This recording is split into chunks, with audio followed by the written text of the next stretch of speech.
मैं हूं आबिद सुरती। आप सुन रहे हैं नमस्कार भोपाल। अब साहब, सबसे पहले तो आकाशवाणी के नमस्कार भोपाल कार्यक्रम में आपका बहुत बहुत स्वागत है। धन्यवाद। श्रोताओं से मुखातिब होकर कैसा महसूस कर रहे हैं? बहुत अच्छा लग रहा है। पहली बार आया था तब भी अच्छा लगा था। इस बार तो मौसम भी बढ़िया है और कुछ माहौल भी बदला हुआ, यानी कि जो बसंत पंचमी के बाद जो माहौल होता है वैसा लग रहा है। भोपाल शहर आप पहले भी आ चुके हैं, तो इस सिटी को लेकर आपका नज़रिया क्या है? इतनी तेजी से तरक्की हो रही है कि भोपाल को पहचानना मुश्किल हो रहा है। जैसे हर शहर की एक पहचान होती है, जैसे दिल्ली शहर ले लीजिए तो दिल्ली की जैसे चांदनी चौक है, इस तरह के इलाके जो होते हैं वो दिल्ली की पहचान होती है। उसी तरह अब भोपाल की पहचान भी बदल रही है और एक महानगर से भी बड़ा नगर बनने जा रहा है, ऐसा लग रहा है मुझे। यहाँ की सांस्कृतिक गतिविधियाँ हैं और जो यहाँ के जो कल्चरल एक्टिविटीज़ हैं उसको लेकर आपका क्या विचार है? यहाँ काफ़ी कुछ हो रहा है, साहित्य को लेकर, कला को लेकर।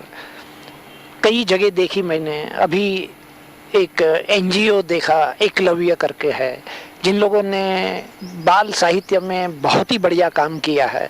इसके अलावा भी हमारे मित्र लोग यहाँ अच्छा काम कर रहे हैं। अच्छा, ये बताएं कि दुष्यंत अलंकरण जो आपको दिया जा रहा है आपके लिए कितनी अहमियत रखता है? मेरे लिए उतनी अहमियत रखता है जितना मेरा और दुष्यंत कुमार का रिश्ता था।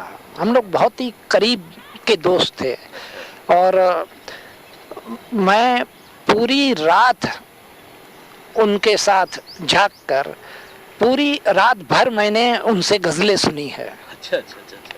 अच्छा, यदि हम गुजरे दौर की बात करें, आपके बचपन की बात करें, आपके एजुकेशन की जहां आप रहे उसकी बात करें, तो हमारे सुनने वालों से क्या शेयर करना चाहते हैं आप उन दिनों की बीती बातें? बीती बातों का तो भंडार है। अब भंडार में से किस बात को लिया जाए, जैसे कि डब्बू जी की बात हम करेंगे। बचपन आपका कहाँ गुजरा, कहाँ आपने तालीम पाई, थोड़ी उसकी बात करें। बचपन तो मेरा कुछ 10 साल तक गुजरात में रहा। उसके बाद फिर बम्बई आए, तो बम्बई से ही शुरुआत की। कमाना भी बचपन से ही शुरू करना पड़ा, इसलिए कि हालात बड़े तंग थे, कोई कमाने वाला नहीं था। तो शर्त ये थी कि अगर मुझे पढ़ना है, आगे बढ़ना है, तो मुझे खुद कमाना पड़ेगा और आगे बढ़ना पड़ेगा। तो इन हालातों से गुजर कर आज यहाँ तक पहुँचा हूँ। अच्छा, कार्टून कोना डब्बू जी के जरिए तो आपको खासी मकबूलियत मिली ही, इसकी बात हम आगे करेंगे, लेकिन पहले हम जानना चाहेंगे कि इस क्षेत्र में आने के लिए आपको प्रेरणा कैसे मिली? किसने प्रेरित किया आपको इस तरह के कार्टून की फील्ड में आने के लिए? इसकी प्रेरणा मुझे ऐसे मिली कि करीबन 1945 का किस्सा है कि जब इंडिया में कार्टून थे ही नहीं। मेरा मतलब कार्टून कॉमिक्स, जो आज कॉमिक्स की भरमार हमें नज़र आ रही है, गली गली में नुक्कड़ नुक्कड़ पर कार्टून कॉमिक्स बिक रहे हैं, तो तब तो कॉमिक्स थे ही नहीं। और ऐसी हालत में कोई यात्री, विदेशी यात्री, ये 45 की बात कर रहा हूँ, जंग, सेकंड वर्ल्ड वॉर, महायुद्ध के बाद की बात है, तो कोई विदेशी सैनिक जो वहाँ से गुजर रहा था बम्बई से, उसने एक कॉमिक फेंक दिया पढ़कर। तो हम सारे बच्चे जो खेल रहे थे सब उस पर टूट पड़े, जैसे चील झपट्टा मारती है। तो किसी के हाथ में कुछ पन्ने आए, किसी के हाथ में कुछ आया, किसी के हाथ में टाइटल आया। मेरे हिस्से में सिर्फ एक पन्ना आया। वो कॉमिक था मिकी माउस का, और वो देखकर मुझे ऐसा लगा कि अरे ये तो मैं भी कर सकता हूँ। तो मैंने फिर उसको, कॉमिक को सामने रखकर उसकी नकल करना शुरू किया। तो मिकी माउस की नकल करते करते करते धीरे धीरे ऐसा हाथ बैठ गया कि फिर मैं अपने ओरिजिनल कार्टून बनाने लगा। मतलब वो एक कैरेक्टर था मिकी माउस आपकी ज़िंदगी में एक ऐसा आया कि जिसने आपका जो रुख था वो बदल दिया और एक कार्टूनिस्ट के रूप में आपकी छवि सबके सामने आ गई। जी बिल्कुल सही। उससे पहले मैंने कभी सोचा भी नहीं था, ना हमारे ख़ानदान में किसी ने सोचा था कि कोई कार्टूनिस्ट बनेगा। तो वाकई एक रोचक वाकया रहा आपकी ज़िंदगी का, और वाकई हमारे सुनने वालों को भी इसको मज़ा आया होगा सुनकर। अच्छा, कार्टून कोना डब्बू जी की परिकल्पना आपकी कैसे बनी और धर्मयुग से आप कैसे जुड़ गए? परिकल्पना इस तरह बनी कि मेरे पिताजी जो थे वो जिंदगी के आखिरी पड़ाव में सूफी बन गए थे। तो जो चोला वो पहनते थे, जिस ढंग से बैठते थे, वही सारे पहलू और सारे अंदाज मैंने डब्बू जी में डाल दिए। सिर्फ फर्क इतना है कि जो मूछें जो है वो वैसी नहीं है। जो मेरे पिताजी तो मेरी तरह खिचड़ी दाढ़ी मूछ उनके वैसे ही हुआ करती थी। तो इस तरह वो कैरेक्टर मेरे पिताजी पर ही बेस किया हुआ है, और जो विचार जो थे उसके डब्बू जी के, वो मुझे समाज से मिलते रहे। लगभग किस तरीके के मुद्दों को आपने डब्बू जी के माध्यम से आमजन के समक्ष रखने का प्रयास किया? ज़्यादातर मेरा फोकस जो रहता था वो सोशल रहता था। जैसे आर के लक्ष्मण है तो वो पॉलिटिकल बनाते हैं। ये वॉल्ट डिज्नी जो है तो वो मिकी माउस जो है बच्चों के लिए बनाते हैं। तो डब्बू जी में फोकस जो रहा वो समाज रहा, सोशल रिलेशनशिप, पति पत्नी की, माँ बाप के, बच्चों के, सारा रिश्तों को लेकर डब्बू जी आगे बढ़ा। और ये ऐसा सिलसिला रहा, और जब तक ये पत्रिका बंद नहीं हुई तब तक चलता रहा बदस्तूर। तो आपको यकीन था कि आप इस कैरेक्टर के माध्यम से इतनी मकबूलियत आपको हासिल हो जाएगी? पहले तो मुझे यही पता नहीं था कि ये इतना लंबा, यानी कि 30 साल तक नॉन स्टॉप चलेगा। यानी एक भी इश्यू मिस नहीं हुआ है 30 साल तक। और मेरी फितरत ये, मेरी फितरत जो है वो बदलना, चेंज। किसी, जैसे मैं पेंटर हूँ, बेसिकली चित्रकार हूँ, तो चित्रकार से जैसे दिमाग बनना जाता था तो मैं राइटिंग शुरू कर देता था, राइटिंग से बंद हुआ तो मैंने कार्टून शुरू कर दिए। तो इस तरह बदलता रहा। और डब्बू जी जो है उसे बंद करने की मैंने बड़ी कोशिश की। फिर 3-4 साल हुए तो मैंने डॉक्टर धर्मवीर भारती से कह दिया कि प्लीज़ बंद कीजिए, कुछ नया शुरू करते हैं, अब एक की एक लकीरें पीटना। तो उन्होंने मेरी तनख्वाह बढ़ा दी कि भाई ये कुछ पैसे ज़्यादा चाहता है इसलिए कह रहा है बंद कर दो। तो उसके बाद में जब मुझे पैसे ज़्यादा चाहिए थे तब मैं भारती जी से कहता था कि अब बंद किया जाए इसे, तो फिर से तनख्वाह बढ़ जाती थी। तो इस तरह ये सिलसिला चलता रहा। अच्छा, हम ये जानना चाहेंगे कि व्यंग्य की विधा में बहुत सारे परिवर्तन हम इन दोनों देख रहे हैं, काफ़ी तब्दीलियाँ आ गई हैं, और आपकी क्या सोच है कि क्या जो तब्दीलियाँ आ रही हैं वो सुखद हैं या फिर कुछ चिंता में डालने वाली हैं? इसमें सुखद भी है और दुखद भी है, और हमेशा ये रही है और ये रहेगी, क्योंकि हर सिक्के के दो पहलू होते हैं। तब जैसे कार्टून बनना शुरू हुए तो कार्टून बच्चों के लिए बनने लगे, तो धीरे धीरे कार्टून बड़ों के लिए भी बनने लगे। तो उसके बाद में आगे बढ़कर पोर्नोग्राफी भी कार्टून में घुस गई। तो अब ये दुखद पहलू भी हुआ और सुखद पहलू भी हुआ। तो इसी तरह आज भी हो रहा है।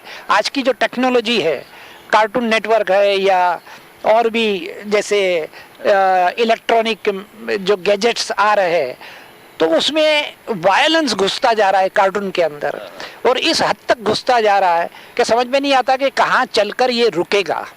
लेकिन इसके साथ अच्छे पहलू भी है, अच्छे कॉमिक्स भी आ रहे हैं। जैसे अमेरिका से एक लेखक, बड़े मशहूर लेखक है दीपक चोपड़ा करके, उन्होंने वर्जिन कॉमिक्स शुरू किए हैं, और वो वर्जिन कॉमिक्स जो है वो पूरी भारतीय संस्कृति को पेश करता है। तो ऐसे पहलू भी है, ऐसा काम भी हो रहा है, वो भी हो रहा है जो हमेशा होता रहा है और होता रहेगा। तो आबिद साहब, अच्छा, लाफ्टर कार्यक्रम की बात करें, आजकल सैटेलाइट चैनल्स पे लाफ्टर प्रोग्राम्स की बाढ़ सी आई हुई है, और हंसने हंसाने का जो दौर चल निकला है तो उसमें भी काफ़ी होड़ लगी हुई है। तो लेकिन स्तर की बात करें, स्तर कहाँ है आज? स्तर तो ये जो प्रोग्राम ये चैनल पर हो रहा है उनका मकसद क्या है? उनका मकसद है मार्केटिंग, कि भाई हमारा चैनल ज़्यादा से ज़्यादा लोग देखें और हमारा टीआरपी बढ़े और हमें रेवेन्यू ज़्यादा मिले। तो अब इसके लिए व्यापारी कुछ भी करेगा। वो जितना भी फुहड़ बिकता है तो कहेगा और ज़्यादा फुहड़ करो इसको, और उसी तरह ये इन लोगों का नज़रिया, इसी तरह ये प्रोग्राम आगे बढ़ते हैं। तो इसमें कुछ ये नहीं है कि कोई साहित्य की सेवा कर रहे हैं या व्यंग की सेवा कर रहे हैं, वो तो उनका मकसद है ही नहीं, तो उनसे कोई उम्मीद नहीं रखी जा सकती। लेकिन उनके बाहर, चैनल के बाहर बहुत बढ़िया का साहित्य में, जैसे ह्यूमर में बहुत बढ़िया काम हुआ, शरद जोशी ने बढ़िया काम किया, फिर आपके हरिशंकर परसाई जिनको मैं अपने गुरुजन समझता हूँ, उन्होंने भी बहुत बढ़िया काम किया है ह्यूमर में। तो ये एक पहलू अलग है, और वो पहलू जो चैनल वाला है वो पेशे का है, धंधे का है, पैसे बनाने के लिए। जैसे हिंदी फिल्मों का जो हिंदी फिल्में बनती है तो दो मकसद से बनती है। अच्छी फिल्में भी बनती है वेडनेसडे जैसी, और घटिया फिल्में भी बनती है कि जिनका मकसद ही ये है कि उनको प्रेक्षकों को, ऑडियंस को ऐसे मतलब गुदगुदाने वाले गाने दो, गुदगुदाने वाले आइटम सॉन्ग दो। तो ये तो चलता रहेगा, इसमें कोई उम्मीद हम नहीं कर सकते कि सारी दुनिया सुधर जाए या सारी दुनिया बिगड़ जाए, कुछ होने वाला नहीं है। बिल्कुल जैसे चल रहा है वो दौर चलता रहेगा, 19-20 का फर्क होता रहेगा, कभी अच्छाई बढ़ जाएगी तो कभी बुराई बढ़ेगी। अच्छा, इन दिनों आपकी क्या व्यस्तताएं चल रही हैं आबिद साहब?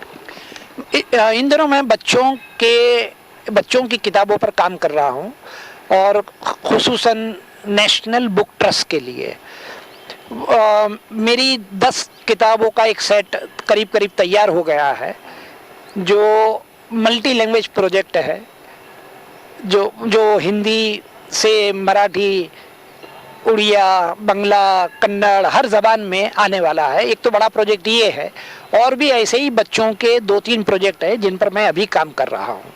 तो चलते चलते आप सुनने वालों को क्या मैसेज देना चाहते हैं, विशेष रूप से मौजूदा हालात जो चल रहे हैं उसमें अपनी ज़िंदगी को किस तरीके से तनाव मुक्त वो बना सकते हैं, और एक देश के प्रति अब उनका फ़र्ज क्या बनता है? अगर सुख से जीना है तो मेरा तो सिर्फ एक छोटा सा ही मंत्र है कि जान कर चलो, मान कर मत चलो। जहाँ हम मान कर चलते हैं वहाँ दुखी होते हैं, और 90% लोग मान कर चलते हैं इसलिए दुखी है। मान कर चलने से मेरा मतलब ये है कि किसी ने कह दिया ये शास्त्र में लिखा है, किसी ने कह दिया ये कुरान शरीफ में लिखा है, किसी ने कह दिया ये बाइबल में लिखा है, तो मतलब ये मान कर चलने वाली बात हुई। तो अगर आप जानकर, आपके तजुर्बे में अगर कोई बात आती है और अगर आप जानकर चलते हैं तो कभी दुखी नहीं होंगे, और ये कट्टरपन भी नहीं रहेगा। तो आबिद साहब, आपने नमस्कार भोपाल के लिए इतना वक्त दिया, हमसे बातचीत की, अपने दिल की बातें हमसे शेयर की, उसके लिए हम आपके बहुत बहुत शुक्रगुजार हैं। नमस्कार भोपाल के लिए वक्त देने के लिए आपका बहुत बहुत शुक्रिया। धन्यवाद।